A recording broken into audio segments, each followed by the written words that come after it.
Hello दोस्तों, कैसे हैं आप सभी। उम्मीद करता हूं आप सभी बहुत ही अच्छे होंगे। तो आज के इस वीडियो में हम पढ़ने वाले हैं क्लास 12 फिजिक्स का बहुत ही इंपॉर्टेंट टॉपिक जो बार बार बोर्ड एग्जाम में पूछ लिया जाता है, जो है चुंबकत्व का परमाणुविक मॉडल। तो भैया चुंबकत्व का परमाणुविक मॉडल क्या है, इस वीडियो में हम समझेंगे। मैं आपको विश्वास दिलाता हूँ कि बहुत ही आसानी तरीके से आपको याद हो जाएगा। इससे पहले मैं बता दूं कि यदि आप इस वीडियो को देख रहे हैं, यदि आपको सब कुछ अच्छे से साफ साफ दिखाई दे रहा है तो बहुत ही अच्छी बात है। यदि नहीं दिखाई दे रहा होगा तो अपनी वीडियो की क्वालिटी को आप बढ़ा लीजिए, क्योंकि बहुत ही लो क्वालिटी में आपका ये वीडियो चल रहा है। तो उसके लिए बहुत से स्टूडेंटों को पता होगा, आपको नहीं पता है तो जैसे मैं कह रहा हूं ऐसे कीजिए। सबसे पहले इस वीडियो पर क्लिक करेंगे तो आपको इधर एक कोने में सेटिंग का ऑप्शन दिखाई देगा, उस पर क्लिक कीजिए। तो क्लिक करेंगे तो नीचे कुछ ऑप्शन आपके पास दिखाई देंगे, उसमें सबसे ऊपर क्वालिटी का होगा तो क्वालिटी पे आप क्लिक कीजिए। उसके बाद सबसे नीचे आप देखेंगे तो एडवांस का एक सेटिंग होगा, उस पर क्लिक कीजिए। उसके बाद 360p पर क्लिक कर देना है। अब आपकी वीडियो की क्वालिटी अच्छी हो गई होगी। तो चलिए दोस्तों अपने टॉपिक को शुरू करते हैं। तो देखिए हमने यहाँ पे लिख दिया है चुंबकत्व का परमाणुविक मॉडल। ये यहाँ पे चुंबकत्व का परमाणुविक मॉडल लिख दिया गया है। इतना बड़ा है परंतु मैं आपको विश्वास दिलाता हूँ भैया बहुत ही आसानी तरीके से आपको याद हो जाएगा। ठीक है, तो केवल आपको अभी यहाँ पे देखने की कोई जरूरत नहीं है। ठीक है, डरना नहीं है, आपको याद कराने की गारंटी मेरी है। 10 मिनट दीजिए, आपको याद हो जाएगा। देखिए कैसे। तो सबसे पहले यहाँ पे मैं कुछ समझा रहा हूँ, इसको समझिए। सबसे पहले तो यहाँ पे मैं लिख रहा हूं कि हम जानते हैं कोई भी पदार्थ है, हम जानते हैं कि कोई भी पदार्थ है, मतलब प्रत्येक पदार्थ जो होता है वो सूक्ष्म कणों से मिलकर बना होता है। क्या होता है भैया, वो छोटे छोटे कणों से मिलकर बना होता है। तो हम लिखेंगे सूक्ष्म कणों से मिलकर बना होता है, सूक्ष्म कणों से मिलकर बना होता है। समझिएगा, प्रत्येक पदार्थ जो होता है वो सूक्ष्म कणों से मिलकर बना होता है, और जो सूक्ष्म कणों से मिलकर बना होता है इस सूक्ष्म कणों को ही हम अणु कहते हैं। क्या कहते हैं भैया, अणु कहते हैं। समझ में आया ना। अब भैया अणु जो होता है वो और भी अति सूक्ष्म कणों से मिलकर बना होता है, मतलब और भी छोटे छोटे कणों से मिलकर बना होता है। तो अणु क्या होगा भैया, अणु जो होगा वो अति सूक्ष्म कणों से मिलकर बना होता है, अति सूक्ष्म कणों से मिलकर बना होता है। ठीक है, अति सूक्ष्म कणों, यहाँ पे कौन लिखा गया था, अति सूक्ष्म कणों से मिलकर बना होता है, जिसे हम क्या कहते हैं भैया, जिसे हम परमाणु कहते हैं। ठीक है, तो इतनी बात आशा करते हैं आप समझ गए होंगे। हमने क्या कहा, हमने कहा कि प्रत्येक पदार्थ जो होता है वो अति मतलब सूक्ष्म कणों से मिलकर बना होता है, मतलब प्रत्येक पदार्थ सूक्ष्म कणों से मिलकर बना होता है, या आप कह सकते हैं कि छोटे कणों से मिलकर बना होता है, जिसे हम अणु कहते हैं, जिसे हम अणु कहते हैं। तथा अणु अति सूक्ष्म कणों से मिलकर बना होता है, जिसे हम परमाणु कहते हैं। तो आशा करते हैं इतनी बात आप समझ गए होंगे, इतना तो बेसिक है। अब हम जानते हैं कि यहाँ पे मैं फिगर बना रहा हूं, समझिएगा। ये हम जानते हैं कि ये परमाणु है। ठीक है, तो हम जानते हैं ये एक परमाणु है। तो परमाणु के केंद्र में क्या होता है भैया, परमाणु के केंद्र में नाभिक होता है। ठीक है, और नाभिक में क्या क्या होता है भैया, तो नाभिक में हम जानते हैं प्रोटॉन होता है और न्यूट्रॉन होता है, ये दो चीजें होती हैं। तो नाभिक के अंदर प्रोटॉन और न्यूट्रॉन होते हैं, तथा नाभिक के चारों ओर क्या होते हैं भैया, नाभिक के चारों ओर कक्षाएं होती हैं। कैसी कक्षाएं, वृत्ताकार कक्षाएं होती हैं, और जिसमें क्या होता है भैया, इलेक्ट्रॉन गति करता है। मतलब इस कक्षाओं में इलेक्ट्रॉन क्या करता है भैया, गति करता है। इतनी बात हम जानते हैं। तो यहां से याद रखेंगे कि परमाणु के केंद्र में नाभिक होता है, जिसमें प्रोटॉन और न्यूट्रॉन पाए जाते हैं, तथा नाभिक के चारों ओर कक्षाएं होती हैं, जिसमें इलेक्ट्रॉन गति करता है।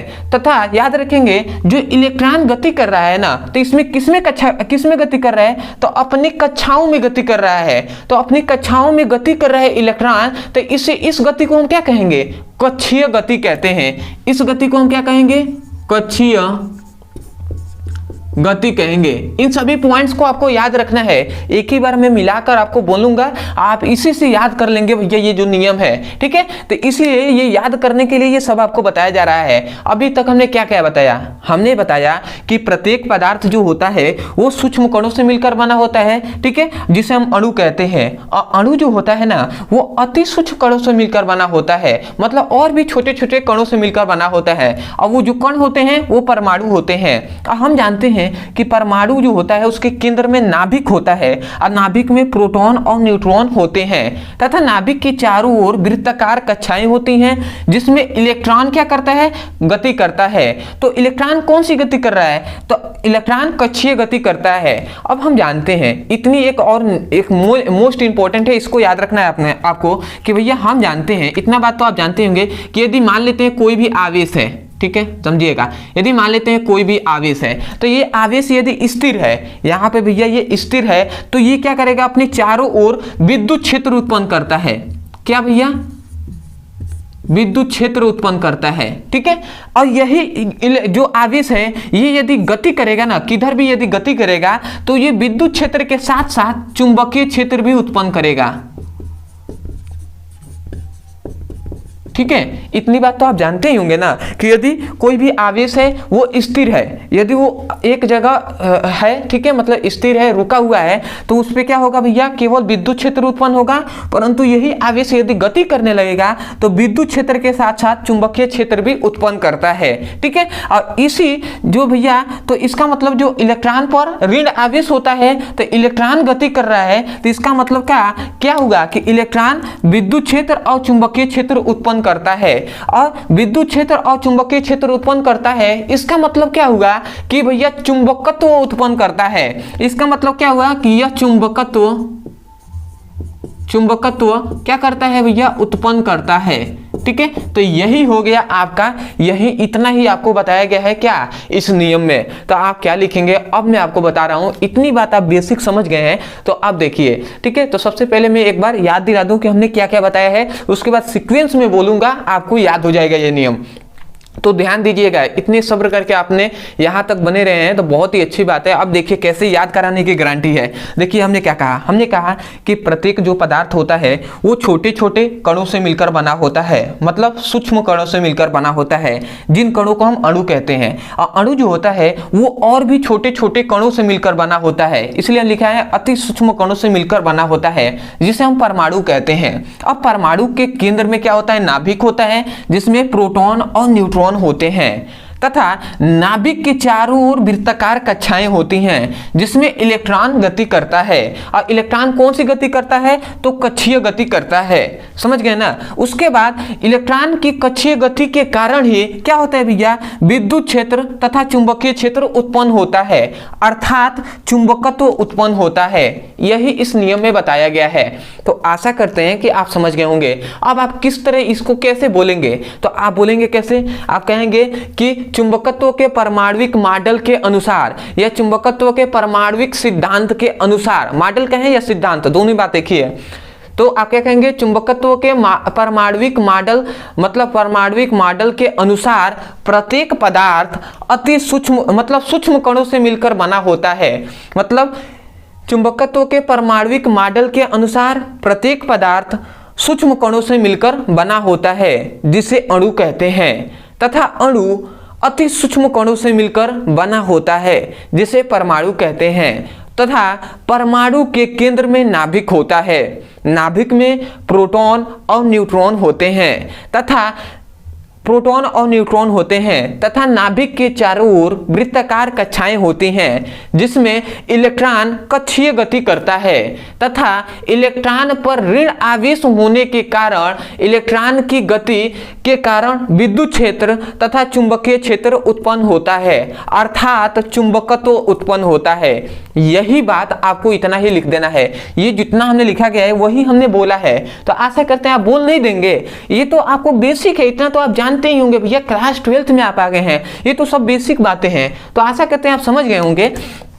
तो एक बार मैं अंत में और बोल दे रहा हूं, इससे पहले मैं आपको यहां से दिखवा दे रहा हूं। देखिए हमने क्या लिखा है, हमने लिखा है कि इस मॉडल के अनुसार प्रत्येक पदार्थ बहुत सारे सूक्ष्म कणों से मिलकर बना होता है, बहुत सारे सूक्ष्म कणों से मिलकर बना होता है, जिसे अणु कहते हैं। तथा अणु अति सूक्ष्म कणों से मिलकर बना होता है, जिसे हम परमाणु कहते हैं। तथा परमाणु के केंद्र में नाभिक होता है, परमाणु के केंद्र में नाभिक होता है, जिसमें नाभिक में प्रोटॉन और न्यूट्रॉन उपस्थित होते हैं। ठीक है, तब नाभिक के चारों ओर वृत्ताकार कक्षाएं होती हैं जिसमें इलेक्ट्रॉन गति करता है तथा उस गति को कक्षीय गति कहते हैं, मतलब इलेक्ट्रॉन की इस गति को कक्षीय गति कहते हैं। तथा इलेक्ट्रॉन पर ऋण आवेश होता है जिसकी गति के कारण विद्युत तथा चुंबकीय क्षेत्र उत्पन्न होता है, अर्थात चुंबकत्व उत्पन्न होता है।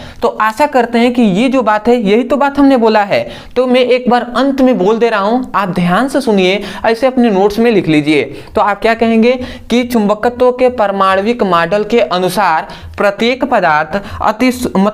पदार्थ सूक्ष्म कणों से मिलकर बना होता है जिसे अणु कहते हैं, तथा अणु अति सूक्ष्म कणों से मिलकर बना होता है जिसे हम परमाणु कहते हैं। तथा परमाणु के केंद्र में नाभिक होता है जिसमें प्रोटॉन और न्यूट्रॉन उपस्थित होते हैं, तथा नाभिक के चारों ओर वृत्ताकार कक्षाएं होती हैं जिसमें इलेक्ट्रॉन कक्षीय गति करता है, तथा इलेक्ट्रॉन की गति के कारण विद्युत क्षेत्र तथा चुंबकीय क्षेत्र उत्पन्न होता है, अर्थात चुंबकत्व उत्पन्न होता है। तो इतनी ही बात आपको इस मॉडल में लिख देना है, यही बात आपको बताया गया है। तो आशा करते हैं दोस्तों कि आपको बहुत ही बेहतरीन तरीके से समझ में आ गया होगा। ठीक है, आपको तो स्क्रीनशॉट क्या लेना है भैया, आपको तो यहीं से याद हो गया होगा। तो चलिए दोस्तों, आज के लिए इतना ही। मैं यही कहूँगा, यदि आपको समझ में आया है, आपको लगा होगा कि भैया आपके लिए इतना मेहनत मतलब किया गया है, तो सबसे पहले तो सपोर्ट करने के लिए चैनल को सब्सक्राइब कर दीजिए, वीडियो को लाइक कर दीजिएगा। हो सके तो हमें कमेंट सेक्शन में जरूर बताइएगा कि आपको वीडियो कैसा लगा। अदरवाइज बहुत से ऐसे स्टूडेंट होंगे जिनको स्कूल में, कोचिंग में बहुत से ऐसे टॉपिक है जिनको समझ में नहीं आता है।